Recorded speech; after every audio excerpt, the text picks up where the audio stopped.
Ini masalah yang sering kali dikeluhkan banyak orang. Saya baca aja ya. Masalahnya pikiran saya susah dikontrol, selalu mengarah ke hal yang negatif, selalu mencemaskan tentang kesehatan dan ketakutan mengalami penyakit berat. Setiap hari lemas dan tidak ada energi, tidak bahagia, tidak semangat, hampa. Jalan terasa ringan, bahkan juga jalan terasa berat, tidak ada ketertarikan pada apa yang saya suka, padahal sebenarnya saya suka, malas merawat diri, selalu ingin rebahan, tidak bisa konsentrasi. Oke, mengalaminya? Sekian banyak mengalaminya. Kalau mengalaminya, nonton video ini sampai habis.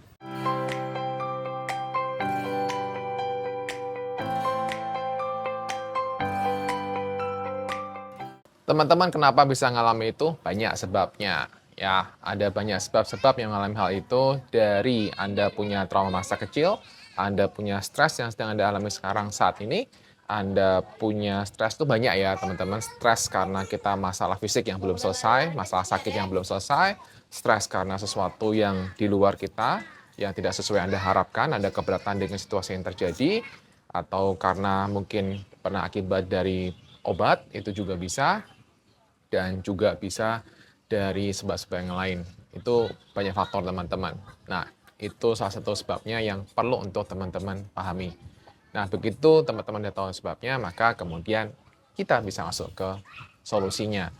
Kalau Anda sudah mengalami fase-fase di mana Anda merasa bahwa kayak tadi dibilang bahwa merasa nggak bersemangat, kemudian tidak bergairah, kemudian jadinya malas bergerak dan sebagainya, ya, ataupun kemudian nantinya jadi juga kadang-kadang sering cemas atau kemudian sering marah mungkin ya, itu adalah hal yang wajar ketika Anda mengalami gangguan kecemasan ataupun anxiety disorder. Kemudian ditambah lagi, kemudian biasanya adalah sebelum itu Anda sudah mengalami masalah GERD, ya, yang sekarang sering dibilang GERD ataupun masalah lambung.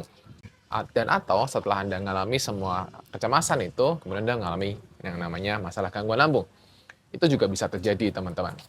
Dan sebenarnya itu karena sistem saraf Anda itu berada dalam sistem saraf yang dinamakan dalam artian sistem saraf Anda dalam mode survival.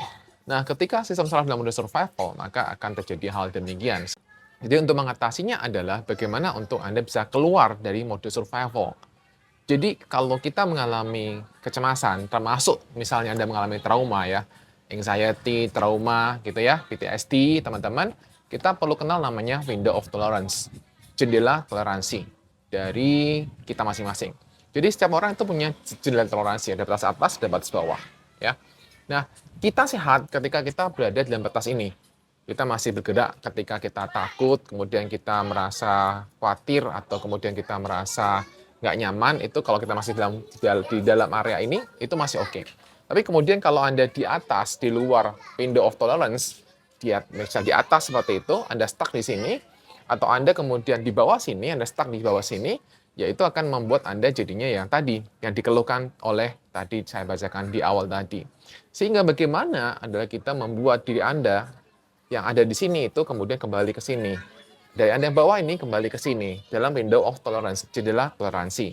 Sehingga saya bilang untuk melakukan itu adalah regulasi sistem saraf. Pendekatan yang kita bisa lakukan adalah pendekatan dengan cara kita mengubah pikiran kita supaya kita bisa mempengaruhi sistem saraf kita, sehingga sistem saraf kita kemudian kembali ke jendela toleransi. Atau yang kedua, kita mengubah tubuh kita ya untuk kemudian kita bisa mengubah otak kita. Mengubah tubuh itu banyak teman-teman caranya. Nah, cara yang biasanya saya sharing pada teman-teman secara umum adalah bagaimana cara untuk mengubah pikiran. Dari pikiran itu kemudian kita mengurai sistem saraf kita. Itu bisa. Sehingga kemudian cara-cara yang sebelum ini sudah saya bahas tentang bagaimana cara mengubah pikiran gitu kan. Bagaimana kita menghandle pikiran kita. Ada beberapa orang yang tidak bisa melakukan hal itu. Maka dia perlu lakukan teknik dari yang tadi lagi, mengubah tubuh atau kita meregulasi sistem saraf kita untuk kita memberikan pesan aman ke otak. Nah, cara paling simpel sebenarnya ketika Anda mengalami masalah anxiety atau mengalami masalah PTSD, trauma ya teman-teman, termasuk kalau misalnya teman-teman punya trauma masa kecil, kemudian akhirnya punya flashback sering muncul, maksudnya memori itu sering muncul, dan Anda merasa khawatir, nah kita bisa lakukan namanya sekali lagi regulasi sistem saraf. Regulasi sistem saraf ini sebenarnya banyak macamnya teman-teman. Dan yang bisa teman-teman lakukan adalah hal yang sederhana, yaitu regulasi sistem saraf dengan cara melakukan grounding. Grounding ini Anda bisa dengan cara Anda merasakan ketika di rumput, bagaimana merasakan telapak kaki Anda itu ketika berada di rumput. Jadi Anda merasakan keterhubungan dengan rumput, keterhubungan dengan bumi. Itu juga adalah ketika Anda meregulasi sistem saraf secara tidak langsung, ini juga akan berkaitan dengan grounding 5, 4, 3, 2, 1. Yaitu kita melihat apa yang kita lihat, kita sebutkan 5, 4 hal yang kita rasakan di kulit, dan seterusnya. Kita udah pernah bahas itu ya teman-teman. Itulah satu bagian dari salah satu secara regulasi sistem saraf yang sebenarnya itu juga Anda mungkin bilang secara mindfulness, itu ya mindfulness juga. Ada cara di mana kita merasakan, mendengar, atau dan sebagainya. Tapi secara umum memang ada beberapa cara yang mirip teman-teman, karena regulasi sistem saraf itu diperlukan mindful. Jadi kalau kita mau melakukan regulasi sistem saraf, kita perlu untuk belajar, untuk kita bisa memperhatikan, untuk kita bisa mengamati. Nah, dalam meregulasi sistem saraf, teman-teman, mari kita juga latihan untuk kita juga merasakan apa yang di tubuh. Oke, seringkali teman-teman ketika merasakan apa di tubuh, kemudian seringkali merasakan cemas, khawatir, dan sebagainya. Nah, yang saya maksud adalah, di sini adalah, kita melatih yang namanya istilah teknisnya itu interoception. Interoception itu adalah bagaimana teman-teman untuk kita mengenali apa yang terjadi di tubuh. Bukan prasangka, bukan ketika Anda jantung berdebar, kemudian Anda menghakimi bahwa oh ini akan mati, atau ini akan seperti itu namanya Anda sudah berprasangka, Anda sudah menghakimi. Itu bukan sana teman-teman. Ini adalah Anda untuk melihat apa adanya. Nah, ini latihan teman-teman. Jadi, cara yang paling mudah yang di awal, yang sudah saya katakan tadi, yaitu dengan cara grounding yang teman-teman lakukan, atau dengan cara yang namanya orienting. Orienting itu adalah Anda fokus pada sekitar. Jadi Anda fokus pada sekitar untuk Anda jauh lebih bisa tenang. Ya, orienting ini adalah cara di mana teman-teman hanya sekedar memperhatikan sekitar. Kalau mungkin ada istilahnya adalah open awareness. Jadi kita open awareness, kita terbuka, ya kita melihat sekeliling kita tuh apa adanya saja teman-teman. Seperti misalnya sekarang saya melihat ada orang di taman, itu ada anak bermain dan sebagainya. Ya udah saya melihat apa adanya, sekedar apa adanya. Melihat anak yang naik di atas, kemudian anak yang bermain, motor yang lewat, mobil, cahayanya, dan seterusnya. Nah ini saya begini aja. Jadi saya melihat dengan kesadaran terbuka istilahnya. Itu adalah salah satu cara yang juga sangat simpel teman-teman. Saking simpelnya mungkin teman-teman tidak akan percaya bahwa teknik ini bisa membantu. Sebenarnya ada banyak cara teknik regulasi sistem saraf itu teman-teman. Secara sederhana, cara ini silakan dilatih dulu teman-teman. Jadi silakan untuk kamu istilahnya open awareness, kesadaran terbuka, melihat sekeliling kamu apa adanya, ya. Apa adanya kamu lihat. Nah, ini akan membantu kamu untuk nanti meregulasi sistem saraf yang lain-lain. Nah, cara yang juga bisa membantu kamu untuk meregulasi sistem saraf sebenarnya juga pernah saya lakukan di YouTube saya sebelum ini. Kalau teman-teman tahu sih, kalau teman-teman notice ya. Yaitu hanya sekedar menggerakkan tubuh. Hanya sekedar menggoyang tubuh. Jadi kalau misalnya sekarang ini saya akan bersila teman-teman. Maka kemudian saya akan menggerakkan tubuh saya dengan menggunakan panggul. Panggul itu ya panggul atau pinggang atau ya panggul pinggang. Itu sebagai senter perputaran. Saya akan begini.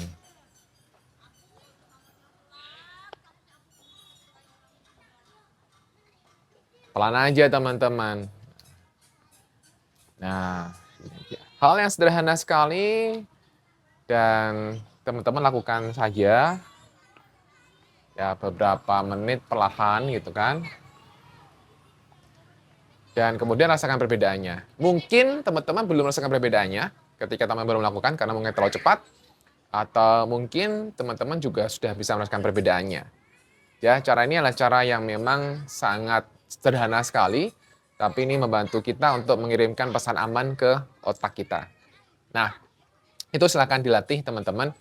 Dan biasanya secara umum, secara spesifik saya menggunakan teknik regulasi sistem saraf ketika melakukan praktek terapi. Ketika teman-teman melakukan terapi bersama dengan saya, maka saya akan jauh lebih detail untuk memberikan edukasi, untuk memberikan pemahaman tentang regulasi sistem saraf dengan jauh lebih mendalam lagi.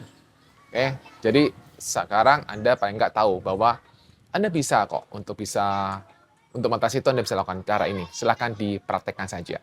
Nah, kemudian hal yang lain yang bisa teman-teman lakukan untuk mengatasi ini adalah dengan cara yang sebenarnya sudah teman-teman lakukan sebenarnya. Jadi kalau teman merasa di dalam kamar, yang terjadi kan teman-teman jadinya sering menyalahkan diri sendiri, kenapa aku begini. Nah, itu malah nggak bagus teman-teman. Jadi sebaiknya kalau teman-teman belum berani keluar rumah, maka saya akan sarankan teman-teman untuk melakukan gerakan-gerakan di dalam rumah. Sangat bagus untuk teman-teman melakukan yoga. Oke ya. Jadi kalau teman-teman mengalami kecemasan atau teman-teman mengalami trauma, yoga itu juga sangat baik untuk teman-teman membantu meregulasi sistem saraf teman-teman. Silahkan dipraktekkan. Nah, kalau Anda sudah melakukan yoga, sudah melakukan cara yang yoga yang baik, tapi Anda masih cemas, berarti Anda tinggal melakukan cara yaitu mengubah pikiran Anda. Ya, mengubah cara berpikir sehingga kemudian ketika cara berpikir lebih baik, kemudian sistem saraf juga berubah. Jadi kedua pendekatan ini, entah pendekatan dari mengubah atas, mengubah otak untuk kemudian untuk mengubah tubuh kita, atau dengan cara kita meregulasi sistem saraf untuk memberikan pesan aman ke otak, itu semuanya adalah cara yang sangat-sangat baik, semuanya bisa dipakai. Kemudian tadi juga disebutkan malah pikiran susah dikontrol. Kalau pikiran susah dikontrol, betul, pikiran memang tidak bisa dikontrol. Saya sudah pernah bahas teman-teman di video sebelum ini bahwa pikiran memang tidak bisa dikontrol. Jadi dia kan datang aja dengan sendirinya. Jadi tiba-tiba muncul aja gitu kan. Muncul aja pikiran, munculnya memori masa lalu, dan sejenisnya.